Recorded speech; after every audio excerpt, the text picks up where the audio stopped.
lugar. Bendecimos al apóstol Edwin, a toda su congregación, Señor, y te damos gracias, Padre, por estar en esta bendición tan extraordinaria y que sabemos, Padre, que tú tienes un propósito en todo esto, Señor. Te damos gracias y te bendecimos, Señor. Amén y amén. Denle un fuerte aplauso al Rey de la Gloria.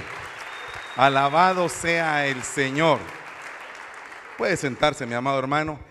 Gloria a Dios. Quiero comentarle básicamente acerca de este tema que se llama planificando nuestro renuevo.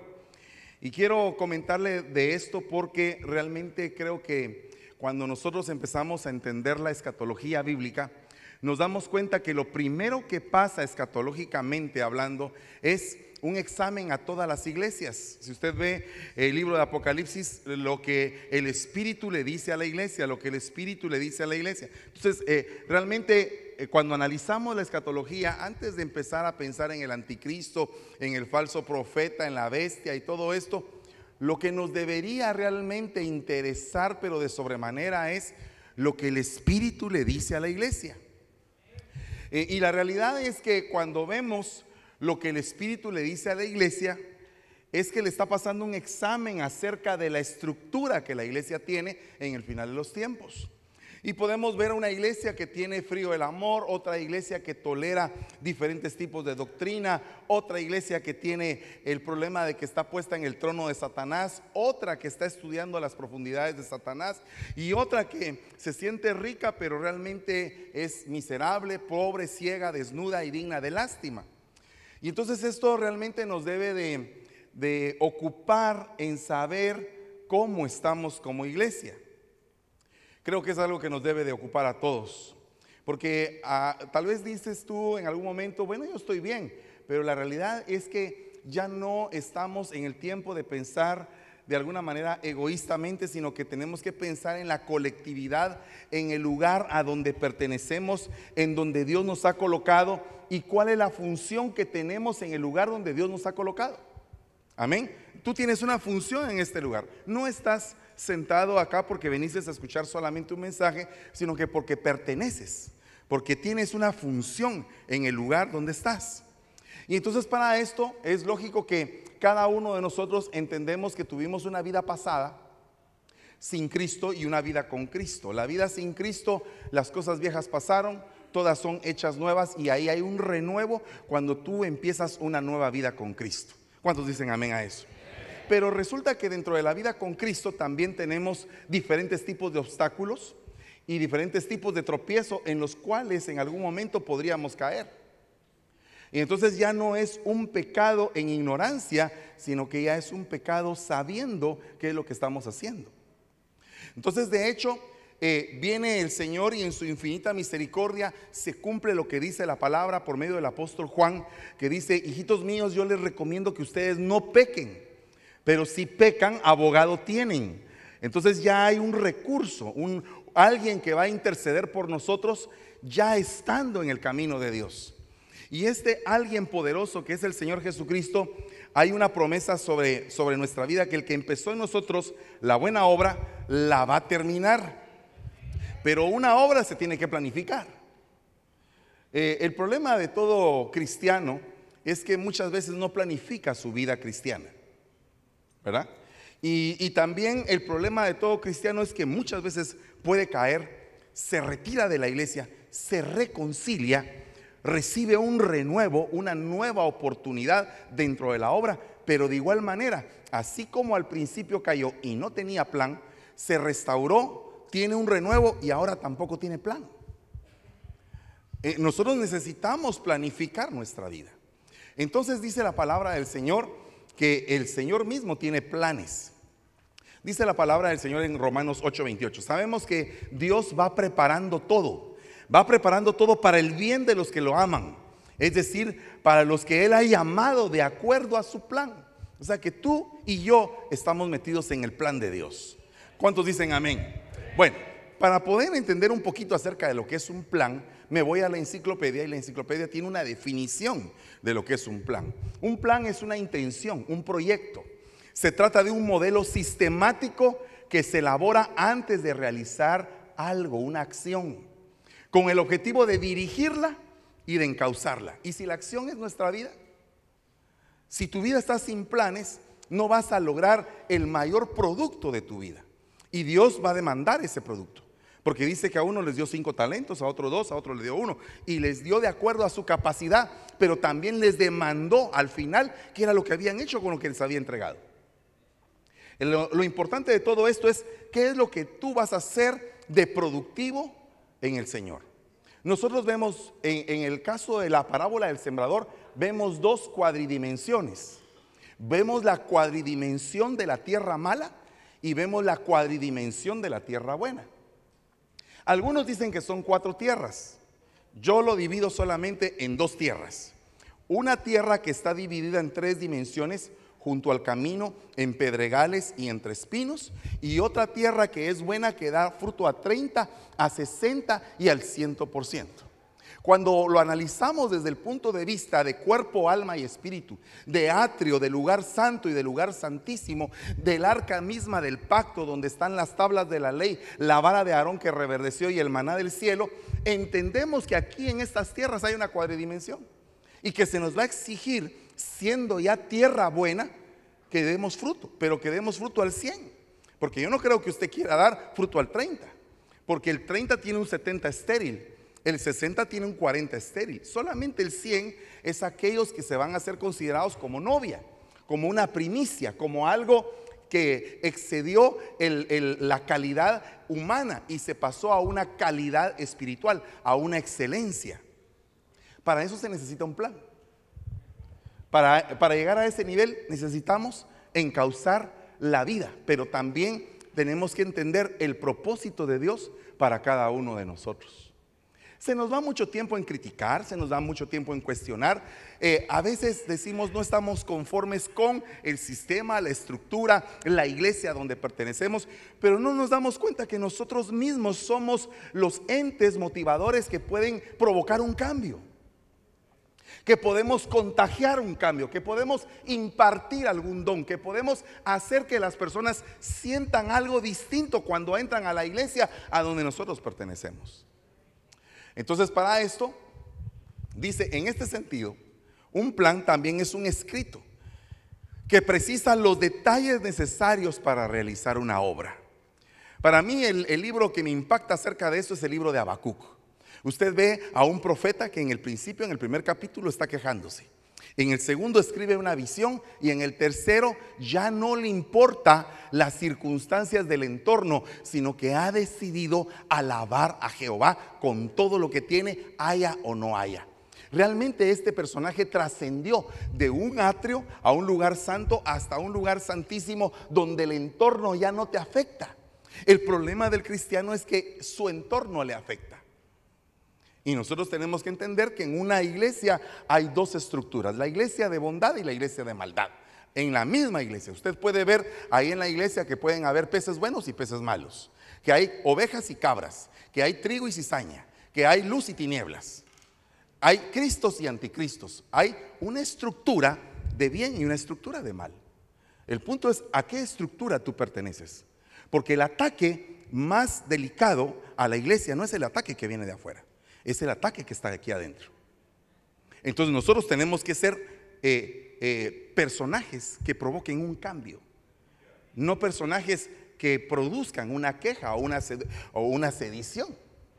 Entonces todo plan tiene que tener consejo. Dice, los proyectos o los planes con consejo se preparan y con dirección sabia se hace la guerra.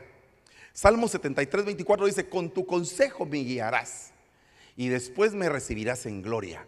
Entonces consejo en esta palabra, etzá, significa plan, también significa prudencia, aconsejar, acuerdo, consejero, designio, propósito. Cuando hablamos de plan, a veces los planes fracasan, no todos los planes son de victoria. No sé si usted se ha dado cuenta de eso, que no todos los planes son de victoria, porque el Señor a Israel le enseñó en el fracaso y le enseñó en la victoria, ¿verdad? Le enseñó en el fracaso porque no sé cuántos de ustedes han visto a sus hijos en algún momento fracasar en algo, ¿verdad? Pero no por eso dejan de ser sus hijos, ni por eso dejan de ser miembros de una casa, ni por eso ustedes van a dejar de ser sus padres. Ustedes siguen adelante. Entonces, el punto es que en la medida de que vengan consejeros, que vengan consultores, los planes se van a afianzar. Yo puedo ver que en la iglesia hay por lo menos 10 planes. Por lo menos hay 10. Deben de haber muchos más, pero estos fueron los que yo encontré. Yo quisiera que usted hiciera poco más o menos un recuento de estas bendiciones que están acá. Primero, la iglesia tiene que tener un plan de vida, o sea que tiene que tener un plan de salvación, ¿verdad? Nosotros tenemos que estar supeditados a que en ese plan de salvación hay una inversión maravillosa. La salvación no puede venir por ninguna otra parte más que por la sangre de Cristo. Amén. Esa es nuestra inversión. Lo que invirtió Dios para la salvación de su pueblo fue la sangre de Cristo. Luego vemos que hay un plan de estudios. Ese plan de estudios nosotros lo recibimos en la casa del Padre, en la preexistencia, pero también venimos a este lugar a aprender la palabra de Dios. Si tú no tienes plan de estudios, no puedes crecer. Tú puedes venir a todas las prédicas que tú quieras, pero si tú no asistes a un discipulado, si tú no asistes a la doctrina, si tú no recibes doctrina básica, doctrina intermedia, doctrina avanzada, si tú no aprendes la palabra, tú no creces. Tienes la salvación, mas no tienes el camino para conducirte a la santidad, porque solamente la palabra de Dios es la única que te puede conducir a la santidad. Amén. Bueno, pero de ahí tenemos que eso se da en la casa del Padre. La iglesia viene a funcionar, el templo mismo, como un lugar que se consideraría la casa del Padre, aunque la iglesia en sí somos nosotros. Nosotros somos los templos del Señor. Pero realmente el edificio es un lugar de congregación donde venimos a aprender la palabra del Padre. Bueno, la voluntad del Hijo estaba supeditada a la palabra del Padre. Bueno, de ahí tenemos un plan económico. ¿Cuánto cuesta esto? Bueno, le tasaron un precio. Y ese precio fue 30 piezas de plata con que compraron el campo del alfarero. ¿Y qué es el campo del alfarero? El lugar donde tú vas a ser restaurado. Porque acuérdese que la palabra restauración va ligada a las manos del alfarero. Bueno, de ahí tenemos otra cosa. Hay un plan de obra. Y el plan de obra está basado en Efesios 4:11 y 4:12, donde dice que Él delegó a los 5 ministerios para la capacitación de los santos. Lo que venimos el día de hoy, el hermano Mario, mi persona, su apóstol, venimos a capacitarlo a usted porque creemos que usted es santo. No porque usted se porte bien, sino que por lo que ya está dentro de usted que es santo. Entonces lo que es santo, que es la semilla de Cristo, va tomando forma hasta que todo lo malo que usted o yo podamos tener tiene que salir. Amén. Entonces vamos en un plan de capacitación de santos. Por otra parte, tenemos un plan de acción. Cuando los santos se capacitan para la obra del ministerio, tienen que tener una impartición. Tienen que tener un plan de acción y ese plan de acción está basado en el momento en que los apóstoles reciben el Espíritu Santo. Amén. Sin el Espíritu Santo, aunque estaban capacitados, no tenían poder, no tenían ejecución, ni tenían el valor para hacer lo que tenían que hacer. Entonces tú tienes que anhelar con todo tu corazón la impartición del Espíritu Santo. No estamos acá en una iglesia ni moral, ni ética, ni tampoco estamos en una iglesia motivacional. Estamos en una iglesia espiritual, que tenemos que buscar las cosas espirituales. Amén. Pero lo espiritual va a impactar en lo moral, va a impactar en lo ético, va a impactar en la integridad de cada persona. O sea, una persona espiritual tiene que ser diferente a una persona carnal, definitivamente. Tiene que ser diferente a una persona sentimental. Porque hay gente que se mueve en base a los sentimientos, pero la persona que se mueve en base a los sentimientos todavía está viviendo en la cuadridimensión de tierra que se le llama entre pedregales, que recibe la palabra, se emociona por un tiempo y después se retira. O sea, ¿qué pasa si de repente el apóstol convoca aquí a una reunión de oración o una enseñanza, pero hay una hermana que su hijo cumple años e invita a media iglesia a la piñata? Y la iglesia va a la piñata y no viene a la capacitación espiritual. Es una iglesia movida todavía por sentimientos. Una iglesia movida por sentimientos es una iglesia que, a pesar de recibir un mensaje continuamente, no ha podido entenderlo. Mire, yo le estaba explicando a la iglesia que pastoreo hace unos días y le decía, el problema más grave de la iglesia es que no entiende el mensaje. ¿Cómo así, hermano? Pues le cuesta entender un mensaje. Fíjese, les pongo un ejemplo, les dije yo. Nosotros tenemos 52 semanas en el año y tenemos 3 servicios por semana, o sea que son 156 cultos. 156 cultos usted oye el mismo mensaje, que es la administración de las ofrendas y de los diezmos. O sea que una persona que va 3 veces a la iglesia durante todas las semanas del año recibe 156 mensajes del diezmo y de la ofrenda, y no diezman ni ofrendan. Imagínese usted. Solamente póngase a pensar la ecuación, ¿verdad? Que se van a abrir las ventanas de los cielos, que va a venir bendición, que prueben a Dios, que esto, que lo otro, que por todos lados le ministran la ofrenda, y de todos modos la gente no diezma ni ofrenda. Entonces la situación es delicada. Pero ¿por qué la gente no diezma ni ofrenda? Porque no tienen un plan. ¿Y cómo se llama el plan? Un presupuesto. Reprenderé por ustedes al devorador, dice el Señor, ¿verdad? Esa es la promesa. Pero ¿y cuando el devorador es uno? Cuando uno todo lo que gana se lo traga. No, perdone, yo no vine aquí a insultar a nadie, yo solo estoy contando lo que pasa en otros lugares. Solo estoy diciendo que muchas veces nosotros devoramos por falta de un plan, por falta de un presupuesto. Amén. Aquí el tiempo vuela, hermano. Entonces dice acá, hay un plan operativo, que son los 5 ministerios trabajando en conjunto con las 5 unciones. Después hay un plan de trabajo. El plan de trabajo en el Señor es sacrificio. Porque nuestro jefe, el supremo, se sacrificó. ¿Por qué no nos vamos a sacrificar nosotros? Amén. ¿Por qué no vamos a dar la milla extra si nuestro jefe se sacrificó? Amén. Bueno, sigamos un poquito más. Dice, plan de contingencia. ¿Qué es un plan de contingencia? Es si las cosas salen mal. ¿Qué hacemos si las cosas salen mal? Pues tenemos abogado y tenemos el poder del renuevo por medio del abogado. O sea que si en algún momento fallamos, vamos al abogado, nos reconciliamos, nos humillamos y empezamos en un proceso y nos vamos renovando, tal y como dijo el hermano Mario. Amén. Bueno, por último, hay un plan de retiro. ¿Cuál es el plan de retiro? No es jubilación, es terminar la carrera con gozo, guardar la fe y haber peleado la buena batalla. ¿Cuántos dicen amén? Ese es el plan de retiro para mí. Bueno, entonces ahora veamos una cosa. Necesitamos ¿qué? Consejeros, guías, gente que nos ayude, no gente que nos desmotive. La hermana chismosa se tiene que ir de nuestro entorno. El hermano murmurador se tiene que ir. El hermano rebelde también. No es porque no nos querramos juntar con la gente, es porque en algún momento llega el punto en que nos quitan la velocidad.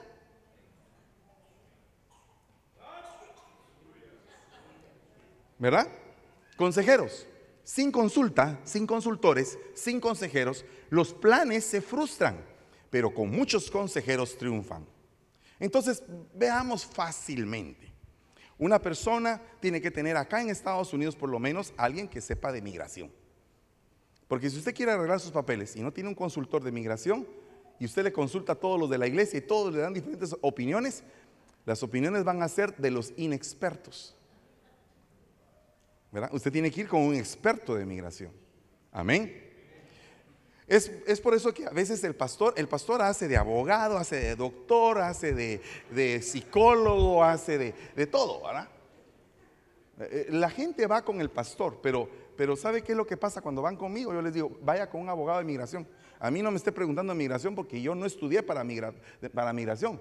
Yo lo que tuve es un llamado de Dios para restaurar su vida y su alma. Y lo que a mí me dice en la restauración de su alma es que usted tiene que buscar consultores, gente experta que lo pueda ayudar a hacer un buen plan de vida. Si usted me dice, mira hermano, fíjese que estoy sobrepasado de peso, porque hay un montón que están alegándole a Dios porque dice que tiene a los negritos muertos de hambre allá en África. Sí, hay gente que dice, Dios es malo, Dios no existe. Si Dios estuviera, entonces no hubiera hambruna en África, ni habría hambruna en Guatemala, ni en Haití, ni en ninguna otra parte de los países subdesarrollados. Pero fíjese que los números no mienten. Los números dicen que hay 900 millones de personas que están en extrema hambruna, a punto de morirse, 900 millones. Pero hay 1.500 millones con sobrepeso. ¿Quién se está comiendo la comida de aquellos? Solamente, mire, solamente póngase a pensar en eso por un momento, ¿verdad? Porque cuando te enfrentan al número, el número, El número no te va a decir nada más que lo que es. Pero le echamos la culpa a Dios. ¿Quién es el que mal distribuye el racionamiento en el mundo? El hombre. El hombre se ha vuelto el devorador del mismo hombre. No tiene Dios la culpa. El planeta da para todos. Bueno, no le estoy dando un mensaje comunista de ninguna manera. Solamente le estoy diciendo que hace falta planificación a nivel global. Ya no digamos en la iglesia, que nosotros tenemos que planificar nuestra vida. Entonces, tenemos que buscar consejeros y vamos a pasarnos al ambiente espiritual. El ambiente espiritual. ¿Qué es un consejero a nivel espiritual? Bueno, primero tiene que ser paciente, tiene que oírlo, ¿verdad? Usted puede pedir un consejo, tiene que la persona sentarse y oírlo. Segundo, cuando usted trate sus problemas, usted sea objetivo para que le den una respuesta objetiva. O sea, si usted va a una sala de administración, si usted va a pedir un consejo con alguien, no hable de 20 problemas. Hable del problema que necesita ser atendido con prontitud, ¿verdad? Porque el problema es que cuando nosotros nos desahogamos, queremos que nos atiendan toda la vida. Fíjese que hasta en la administración tenemos que saber cómo nos ministramos. Porque si yo llego con mi pastor y le digo, fíjese hermano apóstol, que yo creo que mi problema empezó cuando tenía como 4 años. Mi papá no me llevó al circo y yo tenía ese deseo y me traumé. Y desde ese tiempo tengo un vacío en el corazón y entonces esto provocó que tal cosa que provocó. Le estoy contando mis 52 años de vida y el hombre no tiene tiempo. O sea, tengo que llegar al punto que es mi problema y él tiene que hacer preguntas. Amén, para poder dar un buen consejo. Va, otra cosa, mire, tiene que ser independiente. ¿Qué significa eso? Eso no significa insujeto. Eso no significa insujeto. ¿Qué sería lo contrario de independiente? Sería codependiente. Para llegar a ser una persona independiente, no estoy diciendo que no esté bajo autoridad, no estoy diciendo que sea insujeto ni tampoco que sea rebelde, sino que estoy diciendo que puede dar una opinión certera sin necesidad de consultar porque ha sido enseñado para tener autonomía. Amén. Otra cosa, tiene que ser analítico, tiene que saber qué es lo que te está pasando, tiene que ser específico, llegar a la raíz de las cosas y tiene que ser un generador alterno, o sea, darte opciones para que tú puedas desarrollarte. Eso es lo que yo puedo ver en una persona que es consejera. Ahora, a mí me mandaron como un pastor, pero a la vez como un consejero a San Francisco. Pero mi pastor está a 3,000 millas. Yo estoy bajo cobertura de él y yo lo obedezco a él. Pero cuando doy un consejo, opero en independencia. No sé si me doy a entender. Opero en independencia, no tengo que llamarle a él. Fíjese, hermano Sergio, que aquí tengo a una hermana que está aquí pasando. ¿Y qué me recomienda usted para recomendarle a ella? Tengo que tener ya una capacidad que me provoca a mí una independencia para poder dar un consejo. Ahora, aquí es donde está el problema de muchas iglesias, donde la persona, como no ha podido aprender a los pies de un ministro, entonces da sus propias conjeturas fuera de lo que le han enseñado. Y eso es muy delicado, porque entonces la iglesia pierde su espíritu. Mire lo que le estoy diciendo, porque cada iglesia tiene un espíritu. Esta es una iglesia hermosa, es Ministerio Ebenecer, pero esta es la iglesia con el espíritu Roca Eterna. Usted va a San Francisco de visita, usted va a encontrar una iglesia de Ebenecer, pero esa es iglesia de Ebenecer con un espíritu que se llama restauración. Y cada iglesia tiene un rema, tiene un espíritu, tiene un ángel, tiene un mensaje propio. Amén. Por eso es que cuando una persona se cambia de iglesia, se cambia totalmente de fluir y entra en otro fluir y entonces nunca es engendrado, nunca crece, nunca se desarrolla. La iglesia tiene que tener por lo menos 7 renuevos.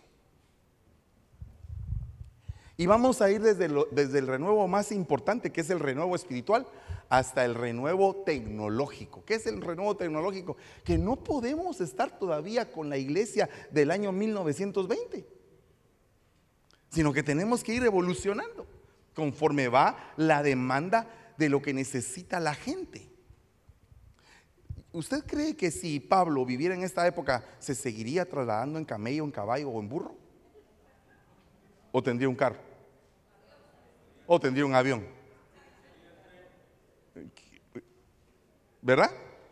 Pero hay iglesias que por no tener un renuevo tecnológico se quieren quedar en el mismo lugar y no quieren avanzar a la demanda de lo que la gente necesita. Amén. Bueno, entonces, primero que todo tenemos que tener un renuevo espiritual. ¿Cuántos dicen amén a esto? Esto es de lo que estaba platicando el hermano Mario, así que yo se lo voy a explicar porque si no se me va el tiempo.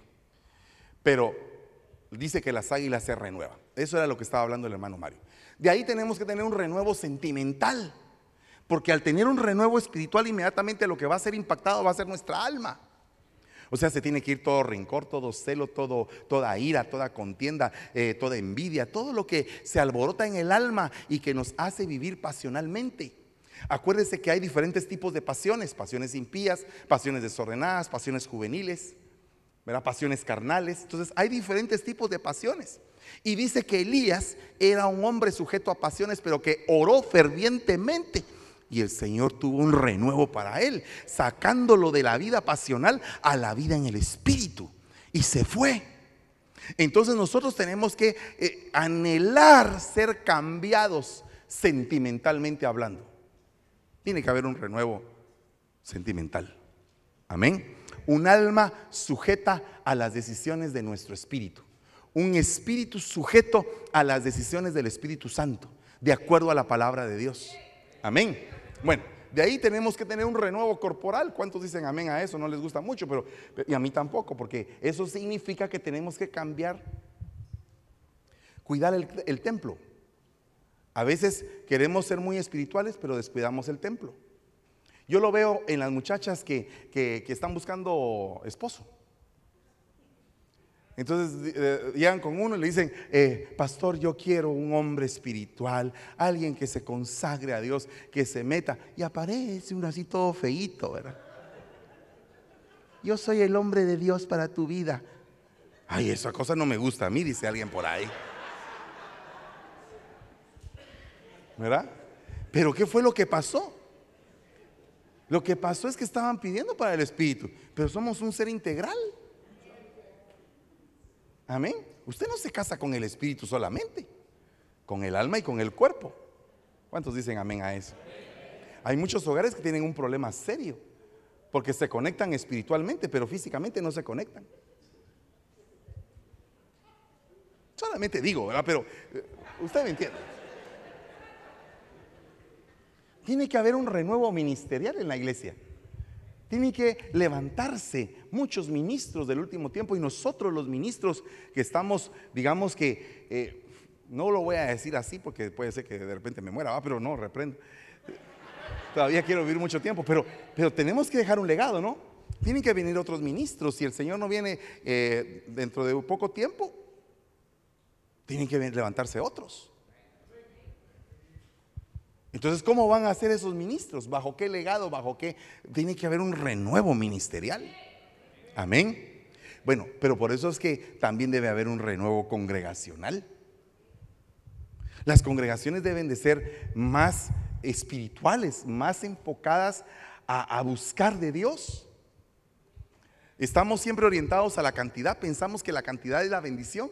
Siempre decimos, si la iglesia es grande, wow, qué bendición, aunque todos sean bien carnales.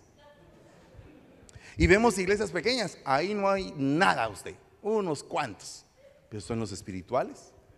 Dígame si acaso no en la iglesia, no sé si aquí pasa, pero allá en San Francisco, el día domingo, ahí están todos los domingueros, ¿verdad? Yo tengo 3 servicios, o sea, tengo servicio para santos, tengo servicio para sentimentales y tengo servicio para corporales, ¿verdad? Y resulta que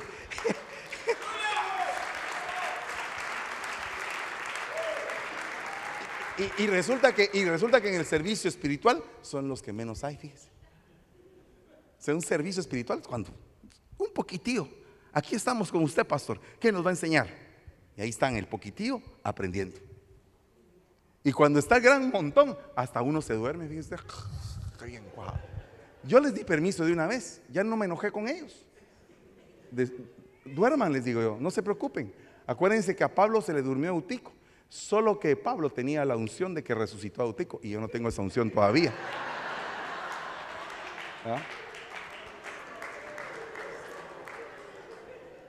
Tiene que haber un renuevo de gobierno.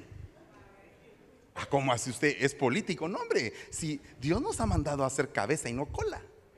Pero ¿qué pasa si todos son cabeza? ¿A quiénes vamos a gobernar? No, hombre, hay cabezas de diferente latitud y magnitud. Usted puede ser cabeza de su esposa y sus 2 chirices. Ya, pero usted es cabeza. Pero qué terrible es que solamente tiene un núcleo y en su casa su mujer lo manda.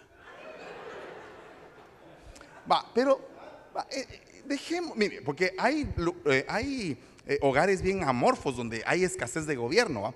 Hay hogares donde no manda ni siquiera la mujer, sino que manda la suegra, ¿verdad? Hay otros lugares donde no mandan ni papá ni mamá, los hijos los mandan.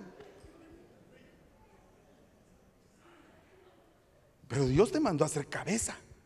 Ah, sí, yo sé, yo quiero ser cabeza apostólica y de muchas iglesias. No, hombre, tranquilo. No te esponjes. Veamos tu casa. Vamos a tu casa. Vamos a ver qué tanto puedes tú ser cabeza en la iglesia. Te vamos a poner a cargo de un departamento. ¿Qué hiciste en este año? Ya tienes un plan, ya tienes un sueño, ya le presentaste a tu pastor la visión, ya tu pastor bendijo tus planes. ¿Qué fue lo que pasó? Tiene que haber un renuevo de gobierno y lógicamente el renuevo tecnológico que ya se lo expliqué. Para esto una iglesia tiene que tener características de calidad, cualitativas, de calidad.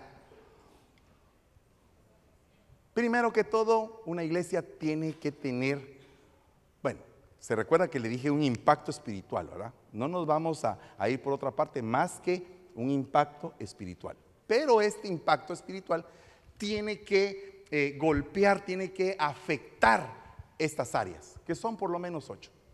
Una iglesia tiene que tener un liderazgo capacitador, ¿verdad? O sea que tú vas a la iglesia a aprender, pero tienes que querer aprender, hermano.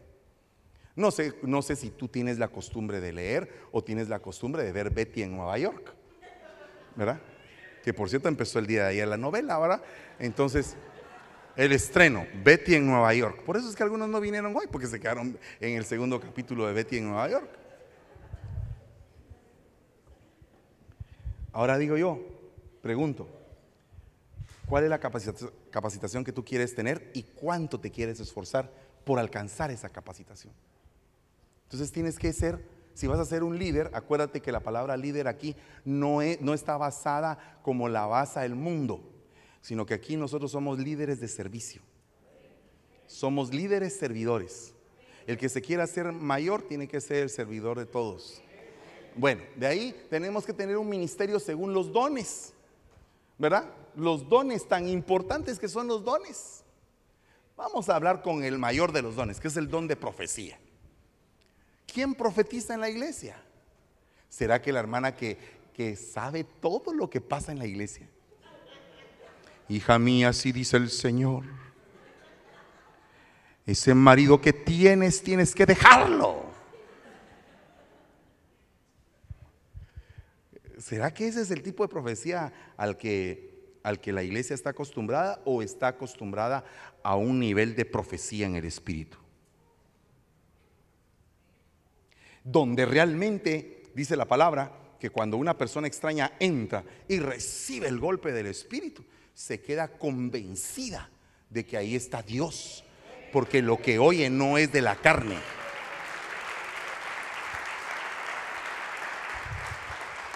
Tienen que haber ministerios según dones, tiene que haber una espiritualidad ferviente, todos en búsqueda de Dios, ¿verdad? No en búsqueda de la cafetería, de Dios.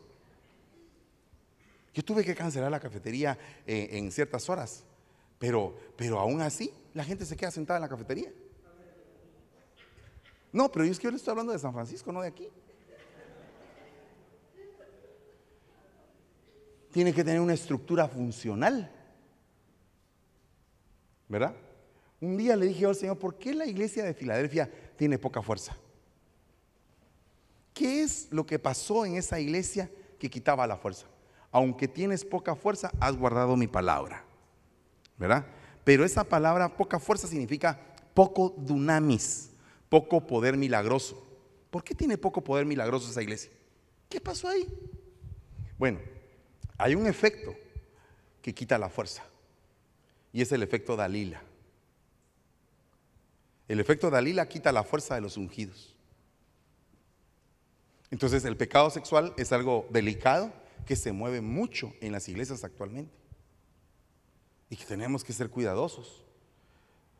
Todos de todos, empezando por nosotros mismos. Va, de ahí dice un culto inspirador.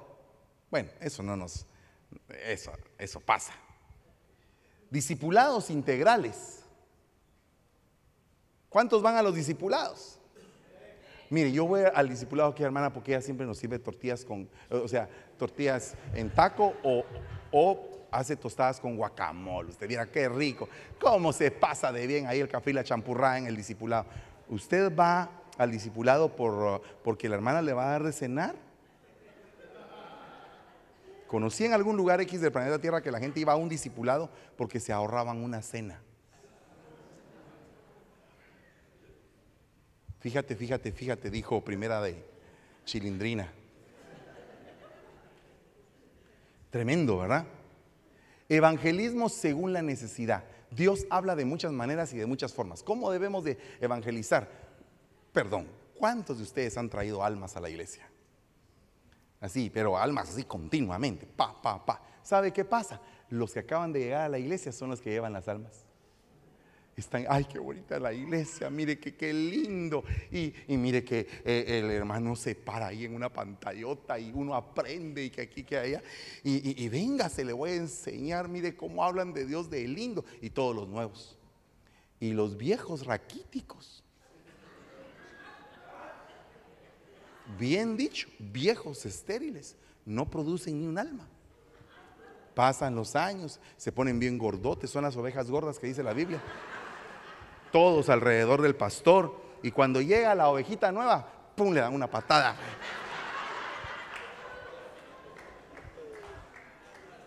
¿Verdad? Pasan esas cosas, mire, pasa eso, no aquí, en otro lugar, pero yo le vengo a contar para que no le vaya a pasar. ¿De veras? En la iglesia debe ser afectiva. Yo le decía hace poco allá en la iglesia estaba yo comentándoles, les decía cuando yo no era cristiano, ¿verdad? Hace ya muchos años, cuando yo no era cristiano, acostumbrábamos a que los días viernes había allá en Guatemala un lugar que se llamaba Super 24. Era una licor que tenía un parqueo, entonces uno llegaba ahí, se tomaba las cervezas y que aquí, que allá. Pero cuando ya no había dinero o que a alguien se le había acabado el dinero, rápido todos sacábamos la billetera. Ayudemos al compadre, muchacha, que siga chupando. Y todos a seguir chupando y apoyábamos al compadre y lo invitábamos, ¿va? Y si eran dos, invitábamos a los dos. Y si eran tres los que se habían quedado sin dinero, o si era alguien que se había acabado la quincena y su mujer lo iba a malmatar, entre todos le apoyábamos. Fíjese qué tremendo éramos los bolos en aquel tiempo, ¿verdad? Pero ahora en la iglesia, algún hermano tiene una necesidad, te enferma, ¿no? Que Dios te bendiga. Y salimos corriendo. Nadie se saca la billetera y dice, ¿qué te está pasando, manito? Por lo menos $20 te voy a dar y anda, te voy a ir a dejar a tu casa, compadre, vamos a ver qué pasa. No se oyen amenes, ¿verdad? Relaciones afectivas.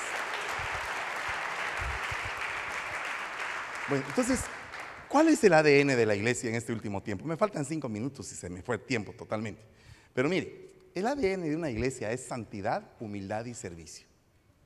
El ADN de una iglesia viene del linaje de Abraham, del linaje de David, del linaje de Cristo. Somos linaje escogido. No somos cualquier cosa. Ninguno puede decir que su hermano es cualquier cosa. Es linaje escogido, es una nación santa, pueblo adquirido por el Señor, ¿verdad? Entonces, tres cosas son bien importantes en una iglesia, que nos vamos a quitar de una gran cantidad de problemas. Veamos, por ejemplo, dice santidad, 2 Corintios 7:1. Por tanto, amados, teniendo estas promesas, limpiémonos de toda inmundicia de la carne y del espíritu, perfeccionando la santidad en el temor de Dios. Ese es como que el vehículo número uno. Es como que la característica número uno que tendría que tener una iglesia. Buscar la santidad. Pero rápido, cuando hablamos de esto, inmediatamente, sí, yo por eso es que no me gusta ir a mira aquel, esos no son santos. Mírate tú. Mírate tú, no estés viendo a los demás, mírate tú. Si tú te vuelves cada día más santo, tu presencia, tu testimonio, tu hablar, tu forma de ser va a contagiar a los demás. O sea, aquí vemos a todo el mundo, todos se ven. Aquel que, ¿por qué viene? Fíjese que las iglesias legalistas, si yo viniera y tuviera una convención de unas iglesias pentes y de unas iglesias bautistas y de todo, solamente digo, es bíblico lo de la falda y el pantalón, y todos empiezan a pelear, fíjese usted. Sí, de veras. Unos dicen que no, otros dicen que sí, que aquí, que allá, que no sé cuántos y que aquí para acá. Y todos, algo así como lo que le pasó al apóstol Pablo cuando vio que habían dos bandos, habían saduceos y habían fariseos. Los saduceos no creían en la resurrección de los muertos y los fariseos sí. Entonces él dijo, se paró enfrente de todos y dijo, yo estoy aquí y me están acusando por la resurrección de los muertos. Rápido, todos los fariseos a favor, ¿va? Y todos los saduceos en contra. Dividió el auditorio con un tema. ¿Cómo nos unimos? ¿Cómo logramos ser de un mismo sentir? Solo por medio de la santidad. Porque el ADN de santidad se identifica. Dice que el Espíritu mismo le da testimonio a nuestro espíritu que somos una familia, que somos lo mismo, ¿verdad? Entonces tú, por medio de este versículo, te juntas con el que se parece a ti. Si tú estás en el grupo de los santos, dale gloria a Dios. Si estás con el grupo de los de la oración, dale gloria a Dios. Si estás con el grupo de los discipulados, dale gloria a Dios. Pero si estás en el grupo de los chismosos, o de los murmuradores, o de los rebeldes, o de los tacaños, o de los de mente mísera, es delicado. ¿Sabe una cosa? Usted y yo estamos combatiendo con una miseria. Yo no sé cuál sea tu miseria, conozco la miseria que hay dentro de mí, con la que estoy peleando. No puedo yo venirme aquí a poner, yo soy la octava o la única Coca-Cola en el desierto. No. Todos tenemos algo con el cual todavía estamos combatiendo. Y estamos saliendo del viejo hombre y estamos recibiendo el ADN del segundo Adán, de Cristo Jesús. Pero entonces tu miseria la tienes que pelear y sacarla, pero no contagiársela a nadie. Eso es lo que te va a hacer cada día más santo, porque te va a convertir en un ente de edificación para la iglesia, no en un ente de destrucción o en un obstáculo para otros hermanos. La segunda cosa, humildad. Proverbios 22:4 dice: la recompensa de la humildad y el temor del Señor son las riquezas, el honor y la vida. Imagínense qué recompensa tan grande la que usted y yo alcanzaríamos con ser humildes, con tener temor del Señor. O sea que no debemos de ser altivos por nada. No hay nada por qué ser altivo. Tercero, servicio. 1 Corintios 16:9. Porque se me ha abierto una puerta grande para el servicio eficaz y hay muchos adversarios. Con eso termino. Hay muchas cosas más de qué poder hablar, pero mire, le voy a explicar algo. Cuando usted está capacitado ya para servir, tenga la seguridad de que se van a presentar un montón de obstáculos. Pero sabe una cosa, ahí es donde usted va a ser probado de qué está hecho, qué fue lo que le sembraron y quién es el que le ha educado. Cuando usted se decide a servir, porque fíjese que todo esto va en varias dimensiones, ¿verdad? Pero el llegar a la puerta es una dimensión. ¿Por qué? Porque dice, pedid y se os dará, buscad y hallaréis, tocad y se os abrirá. O sea que la puerta básicamente es el lugar santísimo. Entonces, para llegar al lugar santísimo tenemos que primero pedir con fervor: Señor, cámbiame. Buscad la manera para cambiar, y entonces se te van a abrir puertas de bendición. Todo esto precede una planificación. Tú necesitas planificar tu vida. Así que yo voy a pedirte que te pongas de pie y voy a suplicarte una cosa: que seas sincero contigo mismo. Y el enemigo con el que vamos a pelear el día de hoy se llama desorden. Si tú tienes un desorden financiero, desorden sentimental, desorden espiritual, si tú tienes un desorden en tu vida que no te ayuda a avanzar, yo te voy a pedir que vengas al frente para poderte activar en el nombre de Jesús. Pasa al frente si tienes ese tipo de problema y vamos a orar por tu vida.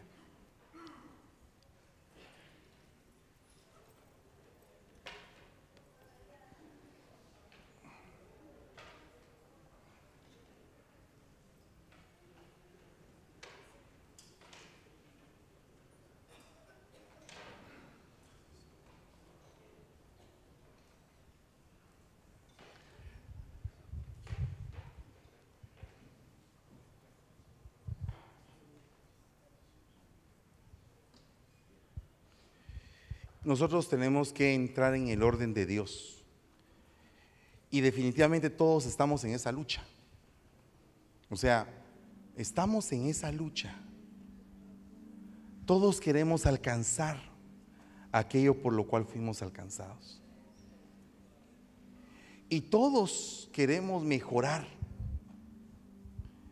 Pero una de las cosas que no hemos hecho es planificar de acuerdo al corazón de Dios. Esto es un momento especial para que tú le digas al Señor: ¿qué quieres de mí? ¿Qué vas a hacer conmigo, Señor? Mira mi condición. ¿Hacia dónde voy a ser llevado en tu plan y en tu propósito? Señor, aléjame del mal. Aléjame del mal que me corrompe o que quiere destruirme. Y tómame, Señor, como el alfarero que va moldeando la vasija de acuerdo a como a Él le place. Señor, revélame tu plan y tu propósito para mi vida, porque ciertamente así dice el Señor: planes de bien y no de calamidad tengo para ustedes. Si tú estás pasando la calamidad, pregúntate si en la calamidad no fue que tú te metieras por tus decisiones. ¿Cómo haces para salir de la calamidad? ¿Cómo haces para poder empezar a tener un renuevo en tu vida? Ya la palabra fue dada. Ya la palabra fue dada. Y se declaró que este es el tiempo del renuevo. Ahora lo que viene es para tu vida planificar cómo te vas a levantar. ¿Cómo te vas a levantar? ¿Cuáles van a ser las respuestas que vas a tener de parte de Dios para tu vida?